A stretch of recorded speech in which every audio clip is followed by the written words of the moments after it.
Good morning, good afternoon, good evening, Addison, whatever time you're listening, and thank you for joining us for our ASD Chat for All podcast. We have lots of fun and exciting things on the horizon for Addison School District 4, and this podcast allows us the opportunity to connect with our parents and guardians, families, and community to celebrate our students, their accomplishments, and so much more. Your hosts for this podcast are ASD4 Superintendent Dr. Nick Sutton and myself, Dean Constantopoulos. You interested in hearing more about what's going on in District 4? Come on in and have a chat.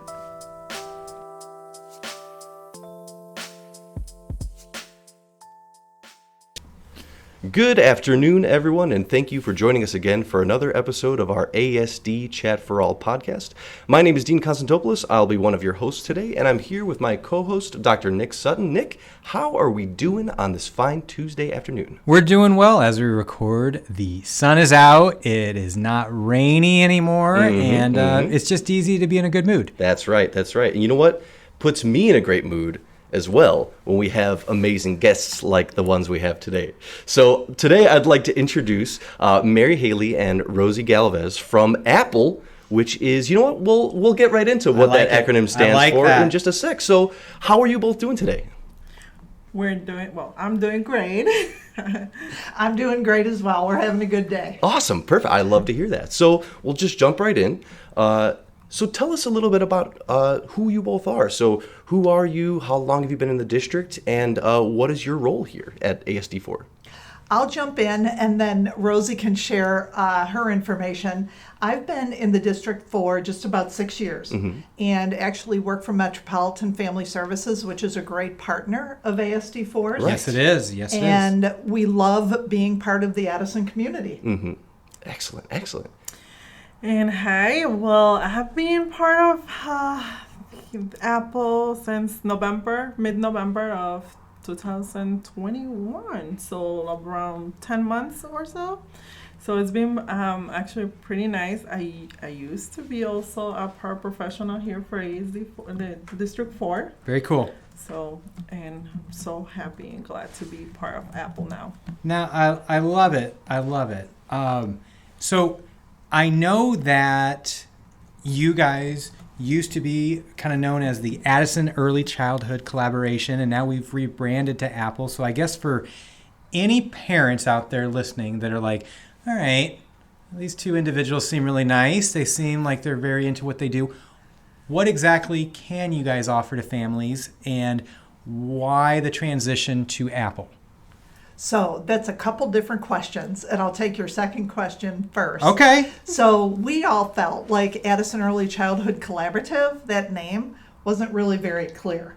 So our group of partners wanted to come up with a name that most people could remember a little bit better. Yeah. And we started with the acronym Apple because of people's usually tying that to education. Right. Okay. And came up with the name Addison Partners for Play, Learning, and Education. That makes sense. So And so I think you've already answered the other question. What kind of kiddos are you guys out there to serve? Well, we focus on kiddos from 0 to 5, but we also give resources to any families. We're trying to connect with the families and help them get the resources and, basically just to help them to show how they can teach their kids while playing and, giving all the resources available. Yeah. And the importance of us, as parents, being the first teachers, to help them grow. Yeah, I love that because all the learning doesn't just happen at school, right? It happens at the home, and I love this especially because this is a group where parents themselves are able to kind of come out and teach parents the importance of being that extra support for schools and things like that. So I love that. Thank you so much. So let me ask you this.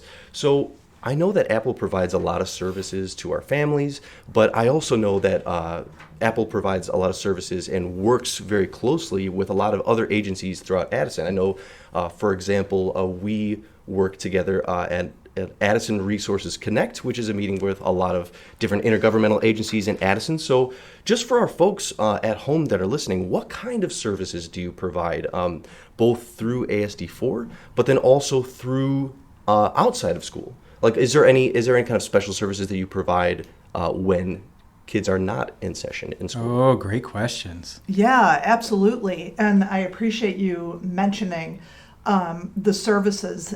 I'd say that we're more of a connector for services and programs versus a provider. So what we do is we connect families to resources like the Addison Library or Hamdard Health Center. Right. Or other locally based organizations like Parents as Teachers for parent education services. So many of the partner organizations that are based here in Addison or in DuPage County who are focused on supporting families with kids birth to 5 are part of our group. So that's who we have relationships with and who we connect families with. Anything you'd add to that, Rosie? Yeah, basically it's like we want the parents to know like how we can like connect them to certain programs. Like one example could be like I was at the Wesley curriculum night the other day. Yeah. And one of the parents like was asking and regarding some programs, and the library was right there. So I'm like, that's part of our group, like we connect with the library and all the programs, so they know and learn about that. And also there was a family liaison, so if in case that they needed or any questions regarding like the school or just how to connect with them too.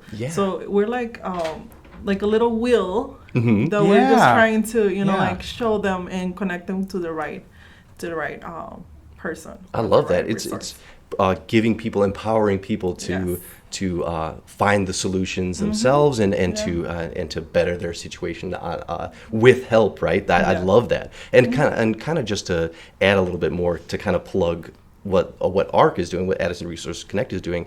I know that that group, in collaboration with a lot of the intergovernmental agencies here in Addison, are providing a community resource guide, which is also going to provide a lot of that support and outlets for a lot of our needs here in Addison just through that program. So just a big shout out to ARC and the Addison Public Library as well for their contributions to that community guide. So thank you for that answer. I love it. And I think if anything, one takeaway I'm already gathering is like if parents need help with children, the ages that you guys mentioned, you guys are a great place to go to. So I know it's almost going to be hard to answer, but with all the things and all the resources that are out there, what are some of the ones that you want to make sure families are aware of? Wow. Man, that was a good question. That was a good question. I stumped him. But you know what? I'm even more curious what you guys are going to say now. We really want parents to know about developmental screenings. Yes. Because that can be, I kind of describe that as like one of the main entry points into the whole early childhood world of preschool and play and all the resources in the community. Yes. So we really want families to know about screenings and how we can connect them to the screenings and then other support resources. How would you answer that question, Rosie? Yes, so definitely the screenings, and parents like to be aware, because sometimes I'm talking as a parent, like sometimes I think like, oh, if I start reading to my son, like, he's not even 1 year old, he's not even listening. They need to know the importance. It's super important. The brain, it's like working, it's a little sponge. So you start like, as soon as you start, like they're gonna catch everything, and the helping, it's like. And children are only that age range once. And if you think your child needs some extra services, some extra help, reach out. Yes. Absolutely. And the other thing, too, that we want parents to know is everyday activities that they're doing with their kids are all opportunities for children to be learning through play. So, for example, one of Rosie's favorite projects is what we call literacy in the laundromat. Okay. So we work with 4 laundromats here in Addison to have some really good signage that gives parents tips on ways they can not work with kids, but talk with their kids while they're in the laundromat. That's so cool. That's like early literacy and early math. Talk about the colors of your clothes. Talk about the number of You're there socks anyways. Exactly. You might as well make it a learning opportunity. And then we distribute books for families to come to take from the laundromats to take home to develop their own little libraries at home. So that's another big takeaway, that we're trying to go where parents already are. That's amazing. treating people and focusing on people where they are is such a huge thing for education. It's such a huge thing for anything really. When you're trying to work with people, you wanna meet them halfway, because you don't want to get them to put in all the effort. They might not feel encouraged to come out or something like that. So thank you both so much for not only everything that you do for our town and for our school district, but thank you both so much for coming on today. Question now, very important stuff. If somebody wants to reach out to you, they've got questions about developmental screening, they've got questions about Apple, different kinds of collaborations that you guys do, what is the best way that they can reach out to you both? Well, they can find us on Facebook. We have a Facebook page, but the best way to reach out to me, Rosie Galvez, it's my phone number. It's 773-718-6069. Perfect. And if they want to send, I know sometimes parents are working, so if they want to send a message, WhatsApp, that's a popular one, so they can reach me out directly there. Great. Excellent. And I can be reached at 630-392-9353. Awesome. Well, perfect. Rosie and Mary, thank you so much for joining us today. It was a pleasure to have you both on. And for everybody listening, stay tuned for next time. Thank you for tuning in to our ASD Chat for All podcast. Check us out at www.asd4.org, Spotify, or wherever you listen to podcasts for more. We'll be back soon with another episode, so stay tuned.